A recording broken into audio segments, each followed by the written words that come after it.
अस्सलाम वालेकुम, मेरा नाम है Saneen Altaf. I am a singer, an actor, a producer, a host, a one man army, you can say in simple word.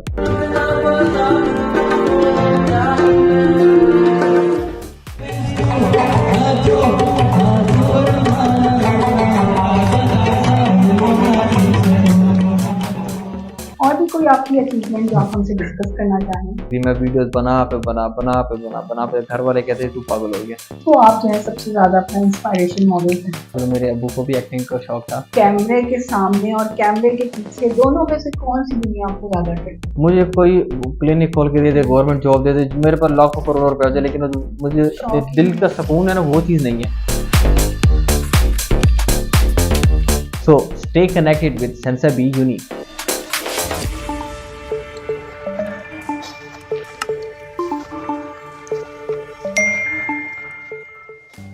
अगर तुम हारने से नहीं डरते तो तुम्हें कोई नहीं हरा सकता। अस्सलामुअलैकुम। प्रोग्राम यूथ डायलॉग्स के साथ मैं हूं सना ज़हीर। आज हम जिस यूथ से बात करेंगे उनका नाम है सनीन अल्ताफ और उनके हवाले से हम बात करें। वो होस्ट भी हैं और साथ साथ एक्टिंग में भी हैं, सिंगिंग में भी हैं, यूनिवर्सिटी के स्टूडेंट हैं, 6th सेमेस्टर में मास कम्युनिकेशन में, मुख्तलिफ सोसाइटी से मुंसलिक हैं और भी बहुत सारी उनकी अचीवमेंट हैं नेशनल लेवल पे एक्टिंग के हवाले से। हम उन्हीं से बात करेंगे और उन्हीं की ज़बानी उनकी कहानी सुनेंगे। कैसे हैं सनीना? मैं बिल्कुल ठीक ठाक, आप कैसे हैं? मैं भी ठीक ठाक, अल्लाह का शुक्र है। सबसे पहले तो हम ये जानेंगे आप कहाँ से बिलोंग करते हैं, आपकी स्टडीज और आप किन किन सोसाइटी से वाबस्ता हैं, और भी कोई आपकी अचीवमेंट जो आप हमसे डिस्कस करना चाहें। अच्छा, थोड़ा सा बैकग्राउंड मैं आपको बताता चलूँ। एक्चुअली मेरा जो फैमिली बैकग्राउंड है, बेसिकली हम मियाँ वाली से बिलोंग करते हैं। हमारी जो आप कह सकते हैं कास्ट है, वो सराइकी है हम लोग। और मेरे अबू जो हैं वो पाकिस्तान रेलवे में गवर्नमेंट एम्प्लॉय थे। मतलब मेरे अबू से पहले मेरे दादा अबू भी गवर्नमेंट एम्प्लॉय ही थे पाकिस्तान रेलवे में। तो उनको पेशावर में गवर्नमेंट क्वार्टर अलॉट हुआ था GOR में। उसके बाद मेरे दादा अबू की डेथ के बाद मेरे अबू को भी उधर ही जॉब मिली। मेरे 2 चाचू हैं, उनको भी रेलवे में ही जॉब मिली। तो उसके बाद से मेरी जो पैदाइश है वो भी पेशावर में ही। तो बेसिकली आप ये कह सकते हैं कि मैं born in Peshawar, but basically from वाली। मुझे सराइकी भी आती है, मुझे पश्तो भी आती है, पंजाबी भी आती है, इंग्लिश भी आती है, हल्की फुल्की चाइनीज़ भी आती है, थोड़ी बहुत, जितनी यूनिवर्सिटी लेवल में सिखाई जाती है। और उसके बाद अगर अपनी फिर स्टडी की बात करें, मैंने स्टार्ट में जो मेरी जो नर्सरी पे जो स्टार्टिंग एजुकेशन थी ये पेशावर से ही थी। उसके बाद मुझे अचानक से बड़ा इंटरेस्ट डेवलप हुआ, क्योंकि बचपन में हम मिलीनियर में सुनते थे को पैट्रियोटिज़म का जज्बा और ये चीज़ें आ जाती थी। फिर मैं घर वालों ने मुझे कैडेट कॉलेज में एडमिशन लेके दे दिया, कैडेट कॉलेज चकवाल में। 2 साल मैंने कैडेट की लाइफ एंजॉय की। देन उसके बाद मैंने कहा चलो यार, अब बाहर आ गए हैं, अब मज़ा आ रहा है घर से बाहर रहने में। तो डिफरेंट सोसाइटीज़ और डिफरेंट जो कल्चर हैं वो एक्सपीरियंस करते हैं, क्योंकि पेशावर में भी रह चुका था, पंजाब भी देख लिया था। अब मैंने कहा चलो इस्लामाबाद देखते हैं। 1 साल फिर इस्लामाबाद में गुजरा मैट्रिक के बाद। फिर उसके बाद अम्मी ने कहा कि आप वापस पेशावर आ जाओ। FSC मेरी फिर हुई एक कैडेट कॉलेज से। एक्चुअली मैंने मैट्रिक किया था 9 और 10 पेशावर इस्लामिया कॉलेज से। फिर मैंने अपनी FSC कंटिन्यू की। और उसी दौरान जो है ना, फिर मुझे एक्टिंग का थोड़ा बहुत, उस टाइम टिकटॉक नहीं था, उस टाइम टिकटॉक का पुराना नाम म्यूजिकली वो यूँ होता था, और डब स्मैश, ये 2 ऐप्स थी। इसकी मुझे एडिक्शन लग चुकी थी। मैं वीडियोस बना पे घर वाले कहते तू पागल हो गया। लेकिन वो पैशन होता है, वो चीज़ करते करते करते फिर 1-2 प्रोडक्शन हाउसेस ज्वाइन किए। फिर लकीली उधर उसी दौरान मायरा खान की एक मूवी थी सुपरस्टार, मेन लीड में मायरा खान थी, दूसरी तरफ बिलाल अशरफ थे और डायरेक्टर जो थे एहतिशामुद्दीन। तो उधर ऑडिशंस वगैरह दी उन्होंने, उधर सिलेक्शन मेरी होगी। फिर उनके साथ जूनियर आर्टिस्ट काम किया और मुझे फिर जो पूरा फिल्म का सिनेरियो था ना, वो देखने में बड़ा मज़ा आया। तो उस दिन मैंने डिसाइड कर लिया कि मैंने करनी है तो फिल्म मेकिंग ही करनी है, मैंने कुछ भी नहीं करनी। फिर FSC मेरी प्री मेडिकल में थी, वो जब मेरी कंप्लीट हुई तो उसके बाद मैंने एंट्री टेस्ट वगैरह दिया, बट लकीली मेरे मार्क्स कम थे। मैट्रिक में मेरे 93 थे, FSC में मेरे आके 73 डाउन हो गए थे। तो जो पढ़ाई पे तवज्जो नहीं था, फिर दूसरी तरफ माइंड डेविएट हो गया था कि यार उस टाइम FSC के टाइम में भी ना कैमरा मैंने ले लिया और बस डिफरेंट जगह पे फ्रेंड्स को जमा के शॉर्ट फिल्म बनाने लग गया, डिफरेंट चीज़ फोटोग्राफी ये चीज़ें मैंने फिर सीखने लग गया था। उसके बाद एंट्री टेस्ट में कहीं नाम नहीं आया, लेकिन मेरा अपना इंटरेस्ट था कि मैंने फिल्म मेकिंग करनी, तो मैंने NCA लाहौर में अप्लाई किया। जैसे आपको पता है कि NCA जैसे जो इंस्टीट्यूट है ना, वो ऑलरेडी एक्सपर्ट बंदे मांगते हैं। वो ये नहीं कहते कि न्यू कमर है आके चलो हम इसको सिखाते। जो ऑलरेडी फील्ड के एक्सपर्ट बंदे हैं तो उनको वो पॉलिश करके प्लेटफॉर्म देता है। तो अब पेशावर जैसे शहर में अब तो खैर उधर थोड़ी सी एवोल्यूशन हो गई है। तो उस टाइम ये फिल्म मेकिंग और आर्ट को लेके इतना उधर एक्सपोजर नहीं था। ये फर्स्ट पहले साल जब मैंने अप्लाई किया तो अनफॉर्चुनेटली नेम मेरा टेस्ट एंट्री टेस्ट पास मेरा नहीं हुआ, लिस्ट में नेम नहीं आया। फिर घर वालों ने कहा कि चलो यार आप जो है ना उसके फ़ॉरेन एब्रॉड MBBS के लिए अप्लाई कर लो। मैंने किर्गिज़स्तान के लिए अपनी एप्लीकेशन वगैरह दी और तो उधर मेरा नेम आ गया MBBS में किर्गिज़स्तान। वही जो केस अभी इतना चला था। हाँ वो चलो वो चलो लकीली कि मैंने किया। अच्छा हाँ नहीं अगर चला भी जाता अब तक मेरी ग्रेजुएशन मेरा MBBS कंप्लीट भी हो जाना था, लेकिन घर मैंने कहा नहीं मैंने बाहर नहीं जाना उस टाइम पे। फिर प्राइवेट मैंने डेंटिस्ट्री में एडमिशन ले लिया, 1 साल वो कंप्लीट किया। फिर अगले साल फिर NCA के टेस्ट आ गए, मैंने कहा नहीं मैंने जाना है तो NCA ही जाना है। फिर नेक्स्ट ईयर फिर मैंने NCA में अप्लाई किया, फिर लगे लेकिन मेरा नेम नहीं आया। अच्छा मैं फिर वापस आ गया, फिर दूसरा साल अपनी डेंटिस्ट्री फील्ड का मैंने कंटिन्यू की। फिर जब तीसरे साल आए फिर अम्मी ने मुझे कहा इस दफ़ा टेस्ट देने जा रहे हो तो गलती से भी भूल के वापस नहीं आना। मैंने अम्मी को कहा कि मैं अगर फाइनल ईयर में भी हुआ डेंटिस्ट्री के और उधर मेरा लिस्ट में नेम आ गया तो मैंने डेंटिस्ट्री छोड़ के मैंने उधर एडमिशन लेना क्योंकि वो मेरा पैशन है। तो तीसरी दफ़ा मैं जा ही रहा था, फिर मुझे एक दोस्त है मुनीब इलियास, वो उन्होंने भी UCB से भी ग्रेजुएशन कंप्लीट की है। तो उन्होंने मुझे कहा कि चलो यार आप वो एक काम करो आप UCP आ जाओ। मैंने कहा चलो UCP पढ़ रहे वो सपोर्ट भी होगी थोड़ी सी, अगर वो मशवरा दे रहा है तो अच्छी होगी। क्योंकि मुनीब जो था मेरा कैडेट कॉलेज में मेरा 1 साल जूनियर था। अब जो मैंने 2 साल कंटिन्यू ज़ाया किए तो वो मेरा सीनियर बन गया। फिर तो उसने मुझे कहा कि आप मेरे साथ UCP में एडमिशन ले लो। मैंने ले लिया और लकीली मुझे बहुत अच्छी लगी। बाहर से लोग चाहे बदनाम हो कि टिकटॉक अच्छी यूनिवर्सिटी है ये है, लेकिन अंदर से मैं कहता हूँ कि एजुकेशन लेवल जो है ना वो UCP क्वालिटी की वजह है। आपको डिसिप्लिन बनाता है, आपको बहुत अच्छे तरीके से आपका सिस्टम UCP में चलता है।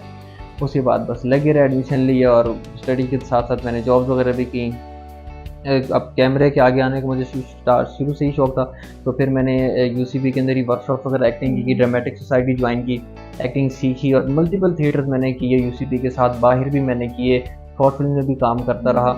उसके अलावा फिर पब्लिक न्यूज़ के साथ मैंने एज ए प्रोड्यूसर इंटर्नशिप भी की थी ताकि मैं थोड़ा सा प्रोडक्शन में ज़रा प्रोफेशनल लेवल का काम सीख सकूँ, क्योंकि अभी तक मेरा प्रोफेशनली प्रोडक्शन में कोई एक्सपीरियंस नहीं किया था। उसके अलावा फिर ग्रो पाकिस्तान एक चैनल था उनके साथ मैंने ज्वाइन किया, क्योंकि और दूसरी बात मैं आपको बताता चलूँ, जब मैं लाहौर आया था 2021 में, कि मैंने ये डिसाइड किया था कि जो कुछ हो जाए मैंने खुद ही कुछ करना है, मैंने घर वालों से कभी सपोर्ट नहीं लेनी। तो तीसरा साल मुझे लाहौर में हो रहा है, I am self made everything, जो भी है मैंने आज तक घर वालों से जो है ना, हाँ ज़रूरत पड़ती है तो बंदा कह देते, लेकिन जो बेसिक नेसेसरीज हैं वो मैं खुद ही पूरी कर रहा हूँ। और अब ये सिलसिला चल रहा है, 6 सेमेस्टर में आगे हम देखते हैं आगे क्या होता है। जैसा आपने बताया कि आपने होस्टिंग भी किया, एक्टिंग भी की है, प्रोडक्शन में भी रहे हैं, तो कैमरे के सामने और कैमरे के पीछे दोनों में से कौन सी दुनिया आपको ज़्यादा अट्रैक्ट है? देखिए बात होती है आपके इंटरेस्ट की। अब मुझे एक चीज़ में इंटरेस्ट नहीं है, डेंटिस्ट्री की मैंने बात की थी, मुझे कोई क्लिनिक खोल के दे दे, गवर्नमेंट जॉब दे दे, मेरे पास लाखों करोड़ रुपए हो जाए, लेकिन मुझे दिल का सुकून है ना वो चीज़ नहीं है। अब फॉर एग्जांपल अब कैमरे के आगे बात करें, सिंपल है, एक चीज़ प्रोड्यूस होकर आपको टीवी पे या कहीं भी सोशल मीडिया पे नज़र आ जाती है, आपको बड़ा इजी लगता है ये क्या बैठ के बोल ही रहे हैं, लेकिन जो इसके बैक स्टेज पे जो प्रोडक्शन में जितनी मेहनत होती है ना वो मुझे नहीं लगता कि किसी और चीज़ की होगी। तो वही बात कि किस चीज़ कौन सी आसान है कौन सी मुश्किल है, इंटरेस्ट पे डिपेंड करता है। अब आप किसी कैमरामैन को जिसको इंटरेस्ट ही नहीं है कैमरे के आगे बोलने का, आप स्क्रिप्ट पकड़ा के फिल्म में भी ऑफर कर दें, होता है कि ये क्यों हो रहे हैं। सही। अच्छा, आपकी जो ये जर्नी है उसमें सबसे ज़्यादा आपका कौन, किसने आपका साथ दिया? मम्मा ने दिया या फिर फ्रेंड्स ने दिया? किसको आप जो है सबसे ज़्यादा अपना इंस्पायरेशन मॉडल है? स्टार्ट में जो है वो मैं दरअसल बता दूँ, मेरे अबू को भी एक्टिंग का शौक था। मेरे अबू की पिक्चर मैं आपके साथ शेयर करूँगा, आपको दिखाइएगा उनकी जो जवानी की लुक है वो शाहरुख खान से रिजेंबल करती है। उनकी भी दरमियान में बाल और पीछे से बड़े, तो उनको ऑफर आई थी मूवीज़ की। उस टाइम में आपको पता था कि जो बस ऑडिशन दे दे, उस टाइम नेपोटिज्म का इतना चक्कर नहीं होता, से 30-40 साल पहले अब्बू को ऑफर आई थी, लेकिन मेरे दादा अबू ने नहीं जाने दिया था। तो अब्बू को पता है कि जब किसी जगह से इंटरेस्ट की बेस पे रिजेक्शन हो तो बड़ा दुख होता है। अब्बू ने मेरा साथ दिया था, अम्मी तो मुझे डांट खींच के रखी थी। अब जाके अम्मी ने भी साथ देने शुरू कर दी, अम्मी ने देख लिया ये बच्चे अपनी फील्ड में जो सक्सेस कर रहे हैं तो इसी में फिर इसमें आगे जाना है। तो आप दोनों सपोर्ट करेंगे मुझे अल्हम्दुलिल्लाह। कौन सी बुरी आदत तंग जाएंगे? शुरू यहाँ किस बात से तंग है ये मैं आपको बताता चलूँ। अपने घर के डिसीजन और अपने घर के मामला घर तक रहते हो, ख़ानदान बड़े अच्छी तरीके से चलते हैं, लेकिन ये जो ख़ानदान वाले होते हैं ना, आज तक हमारे घर वालों को ये बात सुनने को मिलती है कि तुम्हारा बेटा डॉक्टर बन गया, सही वो बात है। चीज़ होती है ना, वो चीज़ फिर अम्मी को आपको पता है लेडीज़ की नेचर ही ऐसी है कि जब कुछ ताना देते हैं ना तो वो फिर गुस्सा निकालती है सही। कि माओ का गुस्सा गुस्सा तो बड़ा ज़बरदस्त माँ होता का है। गुस्सा बड़ा ज़बरदस्त है, लेकिन जो गुस्सा पीने की सलाहियत है ना, उससे मर्दों में होती है, औरतों में वो चीज़ नहीं है, और ख़ास तौर पे शादीशुदा मर्दों में तो कुछ ज़्यादा गुस्सा पीने की सलाहियत होती है। सही। करंटली आप कौन-सा जो है प्रोजेक्ट कर रहे हैं अभी एक्टिंग में या प्रोडक्शन में? करंटली अभी रिसेंटली हमारा यूसीपी का एनुअल पे ख़त्म हुआ, उसके तकरीबन हमने 2 महीने रिहर्सल्स की थे, फिर वो हमारा एनुअल पे बहुत अच्छी तरीके से बहुत सक्सेसफुल रहा था। 4 दिन हमारा हाउसफुल गया था, 4 दिन सेम शो था, और उसके अलावा भी सुना नहीं उसके साथ मैंने नेक्स्ट मंथ से इंटर्नशिप वगैरह स्टार्ट करनी है एज़ अ प्रोड्यूसर, क्योंकि रिसेंटली रमीज़ राजा के शो में मुझे ऑफ़र आई थी, मैंने उधर जाके अपनी सिंगिंग की लाइव परफॉर्मेंस उधर की थी, तो उनको पसंद आया था। फिर मैंने उनको कहा था कि यार मैंने प्रोडक्शन वगैरह का काम मुझे आता है, तो मुझे इधर कोई अपॉर्चुनिटी है तो बताइएगा। तो उन्होंने कहा ठीक है, अभी रमीज़ राजा क्योंकि वर्ल्ड कप स्टार्ट होने वाला है तो वो उधर कम्युनिटी के लिए जाएँगे, तो इधर हम वर्ल्ड कप का शो स्टार्ट करेंगे, आप फिर उधर हमें प्रोडक्शन में जॉइन करें। मैंने कहा ठीक है। उसके अलावा पाक रेजिडेंस के नाम से एक ऑफिस उनका रियल एस्टेट का काम है, तो आपको पता है कि आजकल कोई भी चीज़ है ना, वो प्रमोशन के अलावा वो नहीं कामयाब हो सकती, तो उनकी वीडियोज़, उनकी एडिटिंग का सारा काम है ना, वो सारा मैं ही किया करता हूँ। तो जिधर मौका मिलता है इन टर्म ऑफ मनी हम घुसे रहते हैं, कमाते रहते हैं। ये तो बहुत ज़बरदस्त बात है, लेकिन टाइम कैसे मैनेज करते हैं घर वालों को देना, स्टडीज़ देना और ये सारे अपने शौक पूरे करना, वो कैसे करते घर तो मैं आपको बताऊँ, घर वाले मेरे पेशावर में हैं। हैं?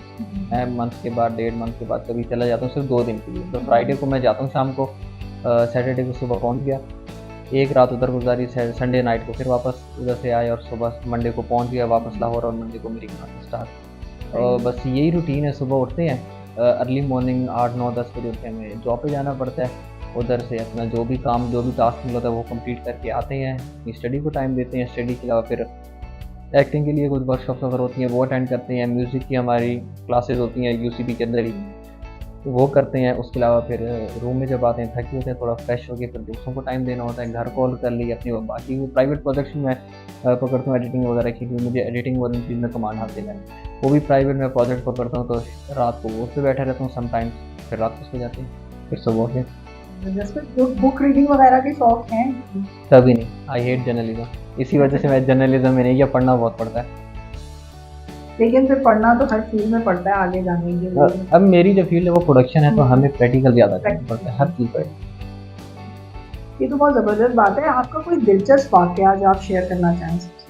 अच्छा, आपने दिलचस्प वाक़ये की बात की, मैं अक्सर फ्रेंड के साथ जब ड्राइव कर रहा होता हूँ ना, तो लोग लिफ्ट मांग रहे होते हैं, मैं लिफ्ट किसी को नहीं देता, तो वो मुझसे पूछते हैं यार क्यों लिफ्ट नहीं देते, तो मैं आपके ऑडियंस के साथ भी वाक़या शेयर करता हूँ। 2021 या 22 की बात है, क्योंकि 3 साल हो गए, मुझे याद भी नहीं है कौन सा ईयर था। मैं लाहौर में था, मेरे पास गाड़ी थी, तो ये चांद रात थी, उस टाइम मैं मैकडॉनल्ड्स में काम कर रहा था, जब फर्स्ट आई थिंक यूसीपी का मेरा फर्स्ट ईयर था। तो मुझे फ्रेंड्स ने कॉल की कि सेलिन आओ, ईद के दिन हम इस्लामाबाद घूमने के लिए जाएंगे, तो हमारे पास गाड़ी नहीं है। मैंने कहा चलो, मैंने फिर मैनेजर को कहा, मैंने कहा मुझे ऑफ चाहिए, मैंने घर जाना है। आपको पता है फूड रेस्टोरेंट्स के जो काम होते हैं ना, ईद के दिन इनको ऑफ नहीं मिलती। आपको मैकडॉनल्ड्स के जितने भी फास्ट फूड के ब्रांड्स हैं वो सारे आपको ईद के दिन भी खुले हुए मिलेंगे। तो मैंने रिक्वेस्ट की मैनेजर से, उन्होंने कहा ठीक है सेलिन आप चले जाओ। लेट नाइट में आपको पता है इधर से पेशावर अगर हम अपनी गाड़ी में भी जाते हैं कम से कम 6 घंटे में लग ही जाते हैं। तो मैं रात को 12 बजे के टाइम तक पहुँच गया, 12-1 बजे के टाइम, और आराम से सोए, सुबह ईद की नमाज़ पढ़ी दोस्तों के साथ। हमने कहा चलो भाई ऐसे घूमने फिरने चलते हैं इस्लामाबाद। हम 3 दोस्त थे, मैं ड्राइव कर रहा था, एक दोस्त आगे था, एक पीछे। हम गए इस्लामाबाद, हमने घूमा फिर, हम फैसल मस्जिद गए, शकर पढ़िए गया। आई लव सेवर फूड, जब मैं इस्लामाबाद में 1 साल गुजारा था, मैंने डेली सेवर फूड के चावल खाए, मुझे बहुत पसंद है। मुझे इधर भी मौका मिले तो मैं ज़ाया नहीं जाने देता, मैं लाजमी जाता हूँ। तो सेवर फूड से हमने लंच किया, वापसी पे हमने कहा चलो यार मगरिब ईशा तक हमने घर पहुँचना है, अब हम जाते हैं। तो अगर आपका कभी उस तरह इत्तेफाक हुआ हो, श्रीनगर हाईवे से जब आप मोटरवे पे चढ़ते हैं तो पहले लाहौर की मोटरवे आती है, देन पेशावर की मोटरवे आती है। हमने पेशावर मोटरवे ज्वाइन करनी थी, तो स्टार्ट में 2 पुलिस अफसर जो थे वो लिफ्ट मांग रहे थे ना, तो मैंने कहा यार हम 3 बंदे हैं, 2 बंदों की जगह है, हम उनको बिठा देते हैं। हमने गाड़ी रोकी, मैंने कहा किधर जाना है, कहते हमने नौशेरा जाना है, तो आप हमें रशी की इंटरचेंज पे उतार देना। वो बिल्कुल रास्ते में आते थे, पेशावर से कोई 20-25 किलोमीटर पहले। तो हमने कहा ठीक है, हमारे पास 2 बंदों की जगह, आप बैठ जाएँ। तब मैं ड्राइव करूँ, मेरे साथ एक दोस्त बैठा हुआ, मेरे पीछे एक मेरा दोस्त बैठा, और इस तरफ जो है ना 2 पुलिस वाले, हमने उनको लिफ्ट दी और गए। हमने रास्ते में सर्विस में रुके, वो ऑन ड्यूटी, और ईद का दिन था बेचारा, हमारा दिल भी उदास हुआ कि ईद के दिन ही अपनी फैमिली से दूर है और ड्यूटी अपनी कर रहे हैं। इस्लामाबाद में कैपिटल पुलिस में थे, तो जो प्रेसिडेंट साहब थे उनकी सिक्योरिटी फोर्स थी, ATS ऑफिसर थे आई थिंक। तो हमने उनके साथ जो भी खिदमत कर सके उनकी की और हम चल पड़े। तो हम चल पड़े, हम जैसे ही हसन अब्दाल इंटरचेंज क्रॉस कर रहे हैं, मतलब आपको अगर इंटरचेंज काट दिया तो एक तरफ से गाड़ियाँ इंटर होती हैं और वो वी बना होता है, दूसरी तरफ से फिर मोटरवे को ज्वाइन कर रही होती हैं। हम हसन अब्दाल इंटरचेंज क्रॉस ही कर रहे थे कि जो ड्राइवर बैक साइड वाला टायर था वो ब्लास्ट कर गया और मेरी स्पीड 120 या 125 की होगी, वो ब्लास्ट कर गया। तो गाड़ी ने जो है ना सर रोलिंग स्टार्ट कर दी और मेरे माइंड में सिर्फ ये चीज़ आई कि मोटरवे के लेफ्ट साइड पे कच्ची जगह होती है, मैंने गाड़ी को लेफ्ट साइड पे ली थी। मैंने सिर्फ एक सेकंड में मेरे माइंड में ये चीज़ आई, मैंने जैसे लेफ्ट साइड पर गाड़ी की तो इंटरचेंज पे खंभे लगे होते हैं लाइट्स के लिए, मेरी गाड़ी की डिग्गी जाके खंभे पे लगी और गाड़ी पीछे से डिग्गी उसकी अलग हो गई, पूरी फ्यूल टैंक अलग साइड पे गिर गया। गाड़ी रोल कर के तो उधर वो मोटरवे के लेफ्ट साइड पे पूरी एक जंगला लगा होता है नेट टाइप का, उधर गाड़ी लगी और गाड़ी ऐसे नीचे गिर गई और जो खंभा जिस खंभे पे डिग्गी मेरी गाड़ी की लगी थी वो खंभा के गाड़ी के ऊपर गिर गया था, गाड़ी दरमियान से टूट गई थी। अब लकीली बात ये थी कि अब मैं भी बहुत ज़्यादा इंजर्ड था, मतलब लेफ्ट साइड से शीशे पे मेरा सर लगा, आगे वो लगा, शुक्र है सीट बेल्ट मैंने पहनी हुई थी और जो फ्रंट पे दोस्त बैठा था वो भी ज़ख्मी था। लकीली जो मेरा पीछे वाला दोस्त था उसका नाम आज भी याद है, हैदर मोटा सा है, वो पीछे बैठा हुआ था। जब गाड़ी रोल कर रही थी ये दरवाज़ा ओपन हो गया था और वो बाहर गिर गया था, वो घास के ऊपर ही गिर गया था और जो इधर पुलिस वाले बैठे थे वो स्लिप करके इधर आ गए और जो खंबा गिरा था ना वो मुझसे सिर्फ ये 1 फुट पीछे गिरा था और जो इधर जो पुलिस वाला शिफ्ट होके आया था उसके सर पे गिरा तो उसकी ऑन द स्पॉट डेथ हो गई थी उधर ही, और जो दूसरा पुलिस वाला था उसकी टांग पे और वो उधर बेहोश होके वो मासूर हो गया था बेचारा।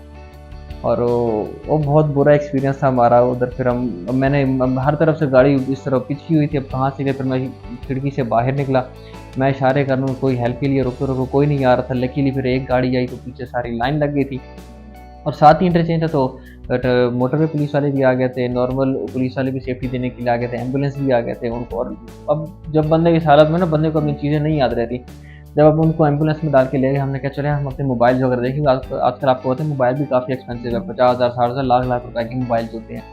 अब हमें मोबाइल ना मिले, हम कह रहे हैं मोबाइल किधर गया, गाड़ी में हमने कहा किधर है, हमने लकीली कॉल की तो उधर जो बंदे खड़े थे उनको ये एहसास नहीं था कि हम उनकी हेल्प करें, बल्कि वो ढूंढ रहे थे कि इनकी क्या चीज़ उन्होंने मोबाइल उठा के जेब में डाल दिए थे। तो उनसे हमने मोबाइल वगैरह लिया और हम सीधा चले गए साथ पुलिस स्टेशन और जनरल हॉस्पिटल था उधर चले गए। अब बज़ाहिर तो ट्रैफिक जो मोटरवे पुलिस वाले थे उन्होंने हमारी बहुत हेल्प की थी। उन्होंने ये कहा था कि ऑन ड्यूटी ऑफिसर्स थे तो आप लोग पे मर्डर का भी चार्ज लग सकता है कि ऑन ड्यूटी ऑफिसर आपके साथ थे और उनका एक किस्म के हादसे में हुआ, हो सकता है आप लोगों की प्री प्लानिंग हो। लेकिन जब उन्होंने फुटेजेस वगैरह चेक की तो इस तरह का कोई सिस्टम नहीं था, तो उन्होंने कहा है कि आप लोग फिक्र ना करें, आप लोगों को कोई कुछ भी नहीं कह सकता। फिर रात के लेट नाइट 12-1-2 बजे या उससे भी शायद लेट था, इस्लामाबाद पुलिस वाले आए हमसे इन्वेस्टिगेशन के लिए, लेकिन थैंक टू मोटरवे पुलिस की उन्होंने हमें किसी एक सिंगल बंदे के सामने भी पेश होने नहीं दिया। उन्होंने कहा इनकी गलती ही नहीं है, उधर ही से उनको डेड बॉडी दी और जो दूसरा बंदा माजूर था वो कोमा में था, तो उसको कहा कि आप लोग जनरल हॉस्पिटल उधर GHQ आई थिंक है रावलपिंडी, आप उधर शिफ्ट कर दें। और उधर ही फिर हम वापस पेशावर के लिए रवाना हो गया। और वो दिन और आज के दिन मैंने ज़िंदगी में किसी को लिफ्ट नहीं दी।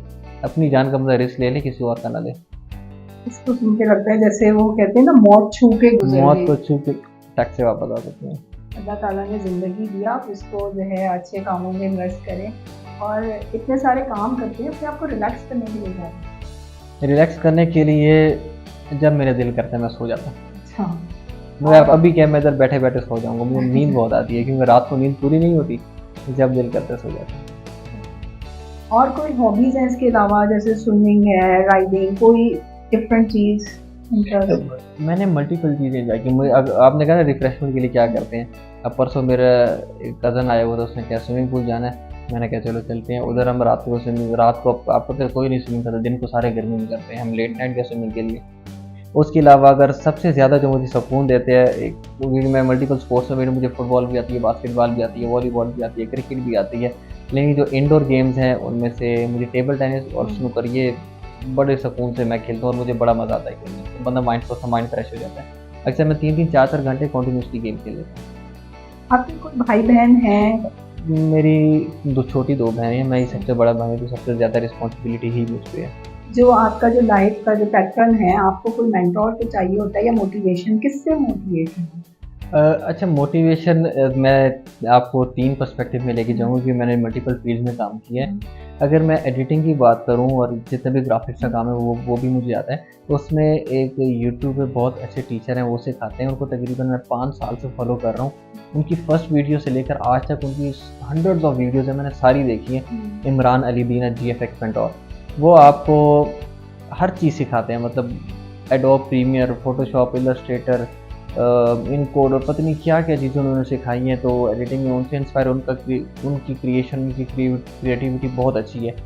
और अगर एक्टिंग की बात करें तो एक्टिंग जो है मैंने मल्टीपल जगहों से सीखी है। कोई एक स्पेसिफिक मेरा मेंटोर नहीं कि इस बंदे ने पकड़ के मुझे बाकायदा क्लासेस दी और सिखाई हो। यूसीबी में वर्कशॉप्स होती हैं, वो अटेंड कर लेते हैं। अभी रिसेंटली इंग्लैंड से पूरे ग्रुप आए हुए थे थिएटर को, उन्होंने हमें वर्कशॉप दी है। हम मुख्तलिफ अलहमरा से कभी बुला लिया, यूसीबी के कुछ सीनियर एक्टर्स हैं, वो भी हमें वर्कशॉप वगैरह दे देते हैं। तो इस तरह एक्टिंग भी हमने सीख ली है। अगर एक्टिंग में आइडियलिज्म की बात की जाए तो मैं शाहरुख खान को बहुत ज़्यादा फॉलो करता हूँ। अक्सर मैंने कोई मूवीज़ देखनी हो ना, तो मैं मूवी प्ले करके उसको पॉज करता हूँ, पहले कमेंट सेक्शन में जाके देखता हूँ, अगर रिव्यूज़ अच्छे हैं तो मैं देखता हूँ। लेकिन शाहरुख खान की मूवी आती है, मैं विदाउट रिव्यू भी पूरी मूवी देख लूँगा। और अगर साथ सपोर्टिंग एक्टर की बात की जाए तो परेश रावल मेरा आइडियल है, जिनका आपने और फेवरेट मूवी भी मेरी उन्हीं की है, हेरा फेरी। उन्होंने जो बाबू राव का कैरेक्टर निभाया था वो बहुत अच्छे से उन्होंने निभाया था, और मैं काफ़ी जगह पे उनका कैरेक्टर परफॉर्म करके काफ़ी अप्रिसिएशन भी ले चुका हूँ। और ये तो दो पर्सपेक्टिव होते हैं। तीसरी अगर सिंगिंग की बात की जाए, बाय द वे मेरे 2 गाने ऑन ईयर आ चुके हैं। I am a verified artist on Spotify and Apple music as well. तो गाना सिखाने में हमारे यूसीपी के ही अपने एक टीचर हैं, सर उमैर अली अकबर। उन्होंने फैसल कुरैशी और इकरा अजीज़ का ड्रामा था एक थी लैला, उनका ओएसटी उन्होंने ही गाया, उन्होंने ही कंपोज किया और उन्होंने ही प्रोड्यूस किया। तो वो बहुत अच्छे मेंटोर हैं, उन्हीं से हम सीख रहे हैं और इंशाल्लाह होप सो कि आगे भी सीखते रहेंगे। क्योंकि आर्ट की फील्ड ऐसी होती है कि आप जितना सीख लें ना, आप फिर भी बहुत थोड़े से ही इतनी सी चीज़ें हैं आप आर्ट के आगे। आपने पाकिस्तान से ही सीखा, तो आप कोशिश कीजिएगा कि आप पाकिस्तान की यूथ हैं तो पाकिस्तान को प्रमोट करें और पाकिस्तान में ही रहें। हमने इनसे बात की और जाना कि ज़िंदगी में बहुत सारी चीज़ें आप कर सकते हैं, सीख सकते हैं स्टडीज़ के साथ भी, और बहुत ही ज़बरदस्त उनकी जर्नी रही, इंस्पायरिंग जर्नी है। और हम उम्मीद करते हैं कि आगे भी ये पाकिस्तान का नाम रोशन करेंगे। आप यूथ को कोई एंड में कोई ज़बरदस्त सा मैसेज देना चाहें, क्योंकि हमारी यूथ वैसे भी बहुत परेशान है। नहीं, परेशानी तो बनती है, पाकिस्तान जैसे मुल्क में रह के बंदा परेशान ना हो तो पाकिस्तानी नहीं है। अच्छा, यूथ के मुकाबले में उनके पेरेंट्स को ज़्यादा मैं उनको टारगेट करूँगा कि अगर आप 90s के पेरेंट्स हैं, या चले 2000 अर्ली के भी अगर आप पेरेंट्स हैं, तो उस दौर को आज के दौर से कंपेयर करें तो आपकी जो औलाद है उनके पास आपसे एक्सपोजर ज़्यादा है, आप माने या ना माने। एक्सपीरियंस आपका ज़्यादा हो सकता है, लेकिन एक्सपोजर जो है वो आपकी औलाद का ज़्यादा है। तो वो जिस फील्ड में जाना चाहते हैं, जिस इंटरेस्ट को लेके चलना चाहते हैं, तो आई रिक्वेस्ट उनका सपोर्ट लाजमी कीजिएगा कि ज़िंदगी के किसी न किसी मोड़ पे आके वो उस फील्ड को परसीव करेंगे ही करेंगे, फिर बेशक उनको आपसे बगावत ही क्यों ना करनी पड़े, जिस तरह मैंने की थी। हमारी यूथ में बहुत पोटेंशियल है और हमारे जो पेरेंट्स हैं वही अपनी जो उनकी स्ट्रगल है उनमें हेल्पफुल हो सकते हैं। तो इनकी बात बिल्कुल सही है, जिस फील्ड में जाना चाहें आप कोशिश करें, उन्हें सपोर्ट करें ताकि वो पाकिस्तान का नाम रोशन कर सकें, डिप्रेशन में ना जाएं। क्योंकि आजकल जो हमारी यूथ है उसको जो प्रॉब्लम यही फेस करने को आ रही है कि उसके पास ऑप्शंस बहुत ज़्यादा हैं, लेकिन वो समझ नहीं पा रही है कि उसे डायरेक्शन कौन सी लेनी है। तो आप एज अ पेरेंट उनके लिए गाइडेंस बने। और उम्मीद करती हूँ आपको हमारा प्रोग्राम पसंद आ रहा होगा। आपने हमारी पिछली जितनी भी एपिसोड्स देखी हैं उनमें देखा होगा कि हम अपनी उन्हीं यूथ को प्रमोट कर रहे हैं जो पाकिस्तान के लिए बेहतरीन काम कर रहे हैं अपनी पढ़ाई के साथ। अगर आप भी हमें ज्वाइन करना चाहते हैं तो हमारा लिंक डिस्क्रिप्शन में दिया हुआ है, उसको क्लिक कीजिएगा, उस फॉर्म को फिल कीजिएगा, हम आपसे कॉन्टैक्ट करेंगे। हमें इजाज़त दीजिएगा। अल्लाह हाफ़िज़। अल्लाह हाफ़िज़।